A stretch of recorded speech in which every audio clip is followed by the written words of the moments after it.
Today, we will explore 7 must-know tips of how to keep your orchids safe during winter time. So I live in the UK, specifically in London, and around here we already have very dark days, pretty cold temperature, and it's raining like nothing. What else could expect from London weather, right? Especially during winter. So if you live in the northern or southern hemisphere where you do have a drop in temperature, days get shorter and the temperature drops considerably. There are 7 tips that I would like to explore today in order to keep your orchids safer and maybe in a better state. If this is the type of content that you are looking for, stick here with me. Let's explore this together. Let's talk about these beautiful plants and let's start. So my first tip, it's about watering.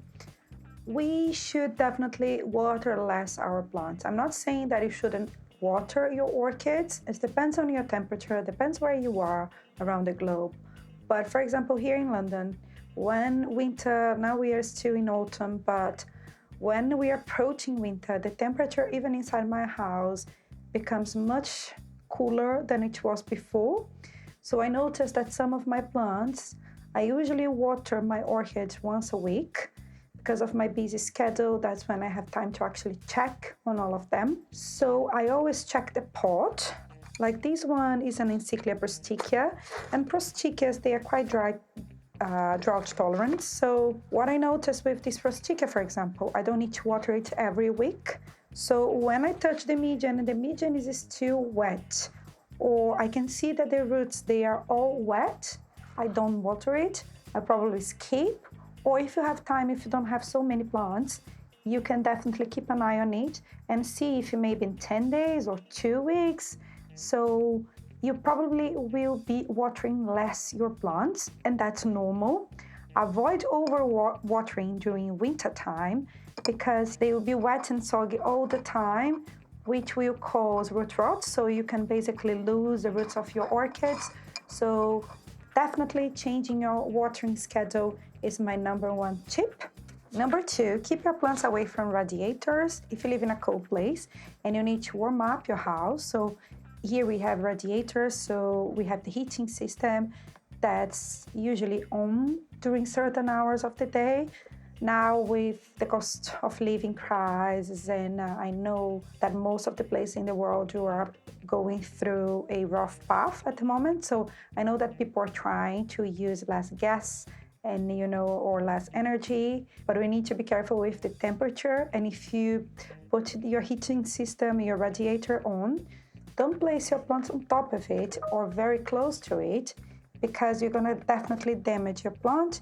It will lose a lot of water, it's going to become too hot for them, and that they can even die. Another thing is to avoid a very cold place. So for example, what you have in a winter, but it's a double glazed winter here, and I know that the temperature is okay for them, but I wouldn't place my plants outside. Most of them, they are tropical plants. So if I decided to place them outside, I don't think they would survive either. So be careful with extreme temperature, which also my #4 tip. So number 3 and number 4, they are together, because one is for you to be careful with radiator, and the #4 is about the temperature, and I have already explored both of them. But there is something very important here. When we're talking about radiators and having the whole heating system in our home, because it's pretty cold, they also make the air drier.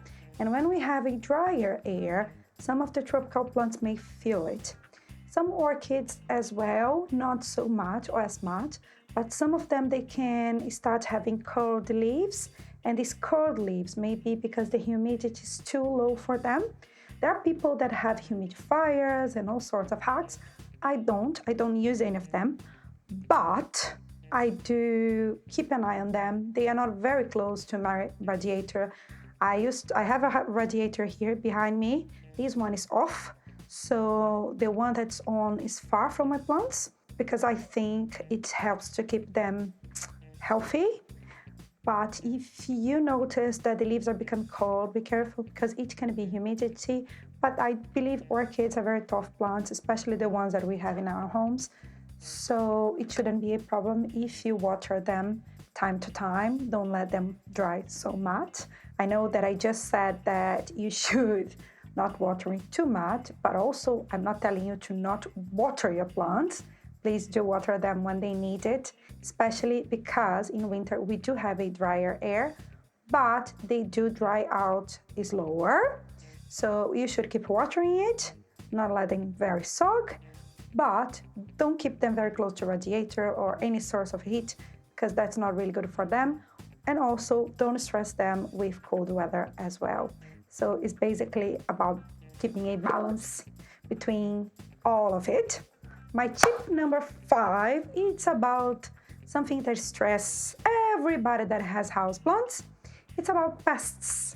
I had pests for the whole year this year, so I can't blame winter. But usually when winter comes, autumn and winter, what happens is the temperature outside drops and the temperature inside your home become like warmer, cozy, so pests can multiply easily inside your home.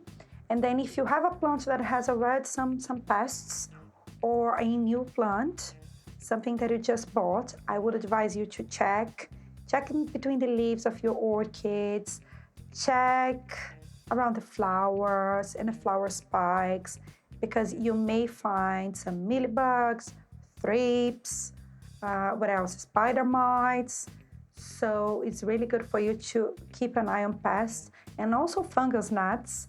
They tend to multiply in winter time more than in the warmer seasons because the soil or the mix of your orchid will be wet for longer because we don't have the temperature outside is not so hot and warm. So they tend to multiply more, and then you may have more fungus gnats. So be careful with that. If you have any type of system that you use to clean your plants, I have some videos about pests. I will link them down below. But I'm also showing you now some examples of thrips damage and also mealybugs and other pests that I have and I had in my collection. And I'm always keeping an eye on them because they multiply like nothing during this season. That's my 5th tip for you. Then my 6th tip, it's about changing the place of your plants during winter time. I do it for different reasons, so we'll explore that together. But for example, if you don't have growing lights, during winter time, we do have shorter days, so we don't have so much natural light coming through the windows. So if that's your case, if you don't have any growing lights, take your plants to the brightest spot of your home. So here, for example, there is no way the sunlight can burn any leaves during winter because even during midday, the sun is never strong. So if that's your case, if you live in one of the countries up north or down south in the world, so you can definitely place it in the brightest spot, in the brightest window sills that you have at your home during winter time to avoid very, very dark space. Remember that most of the orchids that we grow in our homes, that we buy in the supermarkets, grocery stores, they come from tropical parts of the planet, so they need bright light. So don't feel afraid of changing the location if you feel that they are in a very, very dark spot. I do change the location of my orchids, but for very specific reasons that I'm gonna come now.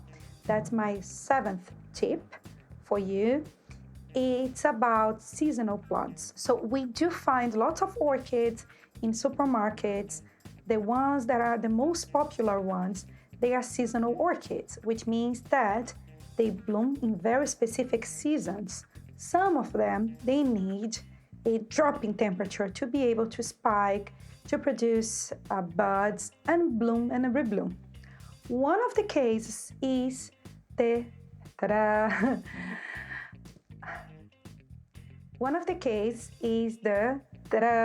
Dendrobium nobile hybrids. Dendrobium nobile, they are very, very common plants. You'll find them at least here in the UK, in Brazil as well. I come from Brazil, so I know that you can find it in supermarkets, and I've seen that in Europe as well. So it's one of the most popular orchids. I do have a video it's one of my first videos talking about Dendrobium nobile care. I'll link it down below. But Dendrobium nobilis, they need a drop down in temperature to be able to rebloom.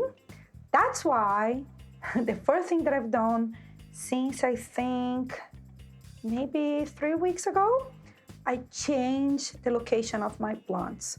So I have one bathroom, a spare bathroom, that receives bright light, and it's a little bit cooler than the rest of my house during summer and spring. And during winter, I can basically open the window of that bathroom and I keep my Dendrobium nobilis, and I have my Berioda there as well because that's another seasonal Dendrobium. Why? Because it's getting pretty cold in there. I don't have any radiators in there. People that have balconies or outside areas, they place their Dendrobium nobilis outside as well. I don't have, so I have this spare bathroom. So that's where I keep my nobilis. So they usually stay there for like up to 2 months, I think, and then they will be full of buds. I've done that last year. It worked pretty well. I would do that for my Cymbidium as well. I would do that with my Cymbidium as well, but my Cymbidium is pretty sick, so I prefer to keep it healthy than trying to make it bloom. So with all my nobilis, they are placed in there. So what I've done, since that bathroom is very cold now, I cannot have other tropical plants there. So I moved all of the plants that were there to my living room or to my bedroom where I keep my other orchids. And I moved only my Dendrobium nobilis and my Berioda. They are all there because I know they will be able to spike. So my Berioda is there for longer, and it's already spiking because the temperature here is pretty low at the moment. So we do have around 10 degrees Celsius, I think, but inside my home is exactly 20 degrees Celsius right now. So I would advise you to get something like this. One second. Something like this. You find it on Amazon. It's pretty cheap. I think I paid maybe £5 or something like that. Anyway, you can get that will... I forgot the name. Great. My English. Amazing today. Anyway, you can get it. It will tell you the temperature inside your place and also the humidity that you have. So at the moment, I do have very high humidity, 62%, and it is 20 degrees Celsius here. It's raining for the whole week, which probably explains why we have the higher humidity. Even so, the radiator, the heating is on, but inside my bathroom is much cooler now. So I can keep the other plants in there, and I know that they will be able to rebloom for me. And the second thing is talking about the most popular orchids of all, the beautiful Phalaenopsis, the Phalaenopsis hybrids, and also some species as well. They are always spiking already, believe it or not. I don't know. I think because I left the heating off for a very long time. I only turn it on almost now that it's November. So probably at night time, the temperature was dropping a lot and they felt it and they decided to spike. So with these plants, they are seasonal. They depend on a drop of temperature to be able to spike and to rebloom. That's why they usually will rebloom for you during winter time, spring. Depends how cold is the place that you live. So all of my Phalaenopsis, they are already spiking. I probably will have a beautiful show soon. Some of them have 2 spikes, others have 1. It depends on the species, it depends on the type, on the hybrid, but they spike during winter time. I didn't change their locations. They are pretty much where they used to be because they don't need a drop in temperature like the Dendrobiums. The Dendrobiums, they need the temperature to drop maybe to 10 degrees Celsius, or we need a cooler space than Phalaenopsis. Phalaenopsis, they are tropical plants, and usually they can spike when it's 20 degrees Celsius. So as you can see, it's very, very different. They can be in your living rooms, and with a slight difference of temperature, they will be able to spike for you. So you don't need to change them to another location. But They usually spike around this time of the year as well. These were the tips that I would like to give to you. I hope you have enjoyed them. If you have any comments or if you have any questions, you can let me know down below. If you enjoyed this video, please hit the like button. It helps me a lot. And also subscribe to my channel. It makes a huge difference for me. And I hope to see you next time. Bye bye.